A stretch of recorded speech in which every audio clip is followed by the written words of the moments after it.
Bonjour, encore au Pique-Nique numérique. Et maintenant, on vous parle d'un bracelet connecté que vous avez sûrement entendu parler au festival Oshaga. Nous sommes avec Steve de Connect & Go qui va nous expliquer davantage l'apport de ce nouveau bracelet fort intéressant.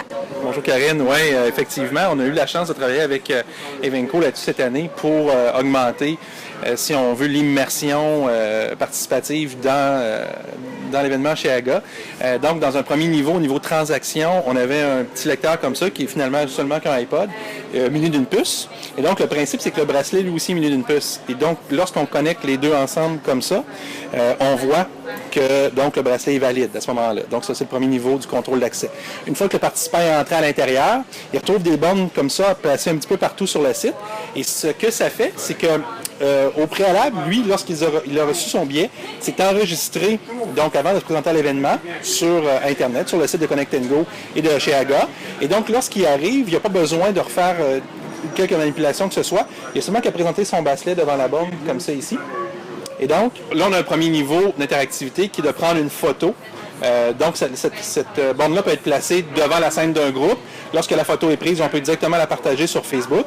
Et donc, sur le site que la personne s'est inscrite, ça va directement sur son Facebook à lui. Deuxième niveau, c'est les concours. Donc, on voit ici que moi, je me suis inscrit, c'est de Rome. Je suis gagnant. Donc, je me présente à un agent chez AGA et je réclame mon prix. Ce que ça permet à deux niveaux pour le participant, c'est que, évidemment, cette façon-là va faire en sorte que les gens vont être beaucoup plus impliqués dans l'événement.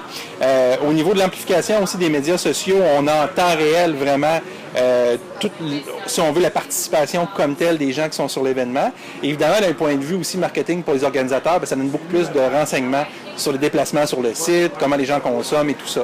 Donc, c'est vraiment une belle innovation technologique là, que chez AGA a pris comme tournant cette année. Comme tu disais tantôt, c'est que quand ça partage, c'est ça, c'est en temps réel. Ça dit, bon, mais Karine est présentement à Mumford & Son. Oui, c'est ça. Bien, nous, on peut vraiment l'adapter comme tel, c'est-à-dire qu'effectivement, tu as le nom du participant. Nous, cette année, on avait ajouté le nom de la scène et le nom du groupe. Donc, la photo est associée exactement. Il n'y a aucune manipulation à faire, ça se fait automatiquement. Et souvent, dans ce cas-là, il y avait un cadre tout le tour avec le signe chez AGA et le commanditaire principal. Donc, la visibilité du commanditaire principal, à chaque fois, est amplifiée parce que les gens le postent, le share ou le like, excusez-moi les anglicismes, là, mais sur Facebook. Ah, effectivement, pour celui qui va l'utiliser, c'est un excellent outil marketing qui permet de la visibilité là, aux commanditaires, puis très facile d'accès pour celui qui participe à l'événement. Voilà, puis éventuellement, on va avoir un troisième niveau qui va être le transactionnel, c'est-à-dire que la personne va pouvoir, avec sa carte de crédit, inscrire ses données personnel à l'intérieur du bracelet, si elle le veut bien. Et lorsqu'on va se présenter à des kiosques, soit des kiosques souvenirs ou des kiosques de concessions alimentaires, on va pouvoir débiter notre compte. Si on a par exemple 200 $ de crédit, on va pouvoir débiter notre compte directement à la caisse avec le bracelet uniquement, puis un code unique d'identification.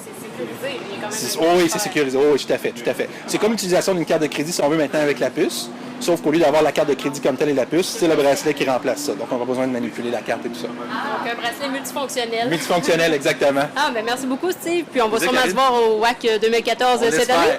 Merci.